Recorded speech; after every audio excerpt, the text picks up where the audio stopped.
Study गुरु और मैं हूं अनिल कुमार। आज जो हम रिव्यू करने जा रहे हैं उस बुक का नाम है NTA UGC net set JRF commerce paper 2 book 2022 का जो एडिशन है ये एडिशन है। ये आपको बुक मिल जाएगी 500-600 के बीच में मिल जाएगी। आप ऑनलाइन जहाँ पे आपको सस्ती मिले वहाँ से ले सकते हैं।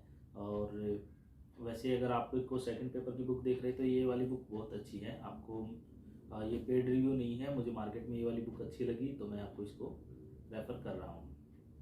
तो इस बुक में खास बात क्या है, हम इसे क्यों रिव्यू कर रहे हैं? इसमें सबसे अच्छी बात ये है कि इसमें ना 10 यूनिट कवर कर रखी है।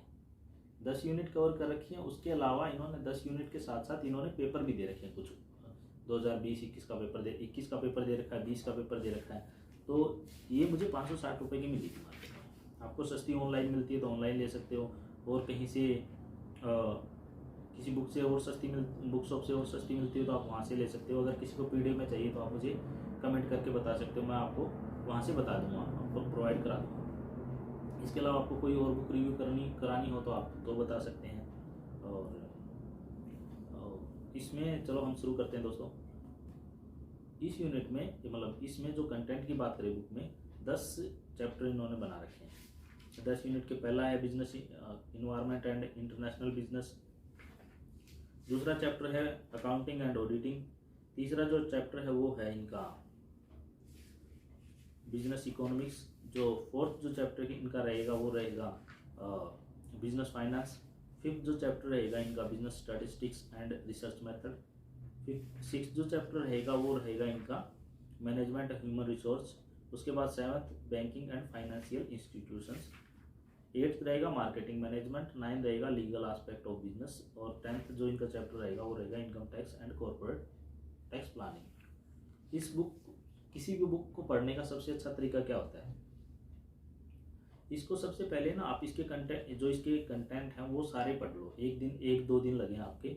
मान लो आप नेट की तैयारी कर रहे हो, JRF की तैयारी कर रहे हो, या फिर किसी इस तरह के एग्जाम की तैयारी कर रहे हो, टीचिंग एग्जाम की, तो उस टाइम पे इसके अगर आप कंटेंट पहले ही ये जो कंटेंट वाले चैप्टर के पढ़ लोगे सारे, तो आपके दिमाग में ना एक ड्राफ्ट बन जाएगा कि हाँ इस बुक में क्या है, और आपको बेसिक आइडिया भी हो जाएगा।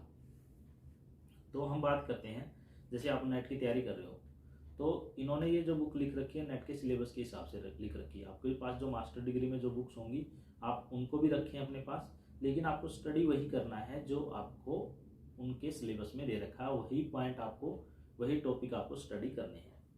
ठीक है जी।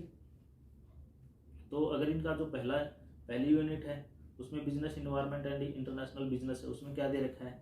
इन्होंने बेसिक इन्वायरमेंट दे रखा है, टाइप ऑफ इन्वायरमेंट दे रखा है, इकोनॉमिक इन्वायरमेंट दे रखा है, फिर इन्होंने इकोनॉमिक पॉलिसीज और role of government, legal environment, international business में ग्लोबलाइजेशन, लीगलाइजेशन, ये सारी चीज़ें दे रखी हैं।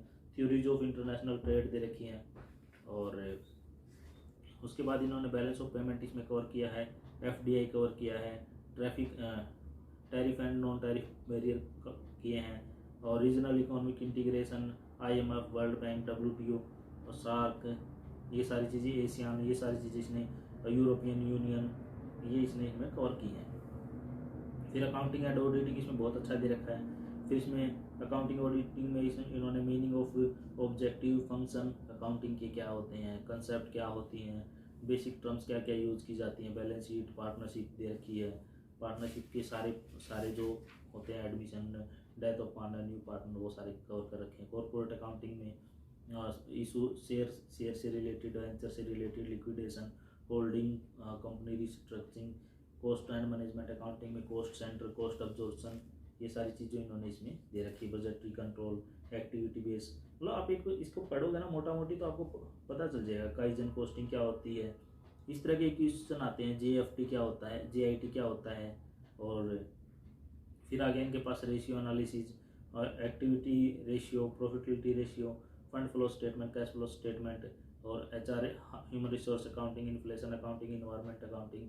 और ऑडिटिंग में इन्होंने ऑडिटिंग के टाइप, ऑब्जेक्टिव और ये बेनिफिटरी सेफ्टी ऑडिटिंग, ये सारी चीज़ें इन्होंने कवर की हैं। बिजनेस इकोनॉमिक्स में डिमांड, सप्लाई, बिजनेस इकोनॉमिक्स क्या होती है, ऑब्जेक्टिव क्या है फर्म के, meaning, demand, law, elasticity of demand, और इंडिफरेंस कर्व जो इन्होंने दे रखा है, और production function, isoquant curves, और law of variable proportions, return of scale, और मार्केट की थ्योरी, कॉस्ट की थ्योरी, और किस तरह से प्राइसिंग स्ट्रेटजी होती है, इकोनॉमीज ऑफ स्केल्स और ड्यूलोपोली, मोनोपोली, ये सारे क्वेश्चन इन्होंने इसमें कवर किए हैं। फिर बिजनेस फाइनेंस में इन्होंने फाइनेंस सेक्शंस लिया है, शेयर किस तरह से इशू होते हैं, वारंट किस तरह से, बोनस शेयर क्या होते हैं, प्रेफरेंस शेयर किस तरह से, और फिर इंस्टीट्यूशनल, ये सारी चीज़ें इन्होंने इसमें कवर की हैं। ठीक है जी। तो आपको इस बुक में इसके अलावा हमारे पास जो रहता है थ्योरम वगैरह, ये सारी चीज़ें उन्होंने एक एक करके इसमें लिया है। अब इस बुक को हम इसमें से अगर हम नंबर इसको देना चाहें तो अगर आप इसको 8 नंबर इसको दे सकते हैं 10 में से। और अगर आप तैयारी कर रहे हो यूजीसी नेट जेआरएफ की, तो आपको ये इस बुक में फ़ायदा क्या रहेगा, इन्होंने चैप्टर तो दे ही रखे हैं, चैप्टर के साथ इन्होंने एक्सप्लेनेशन भी दे रखी है। पहले चैप्टर दे रखा है, पहले तो पेपर सोल्व दे रखे हैं, फिर चैप्टर दे रखे हैं, चैप्टर के बाद इन्होंने क्वेश्चन पूछ रखे हैं, क्वेश्चन के बाद उन्होंने उनको सोल्व करके दिखा रखा है कि भाई ये क्वेश्चन इन्होंने इस एग्जाम में आया था, मतलब इन्होंने नेट के क्वेश्चन बता रखे हैं कि नेट में ये क्वेश्चन यहाँ से आया था और इनकी बुक में यहाँ पे ये क्वेश्चन है, तो ये और भी अच्छी बात है। इस वीडियो में इतना ही। अगर आपकी कोई और क्वेरी है तो आप मुझे कमेंट करके बता सकते हैं। अगर आपको कोई और बुक रिव्यू करानी है तो भी आप मुझे बता सकते हैं।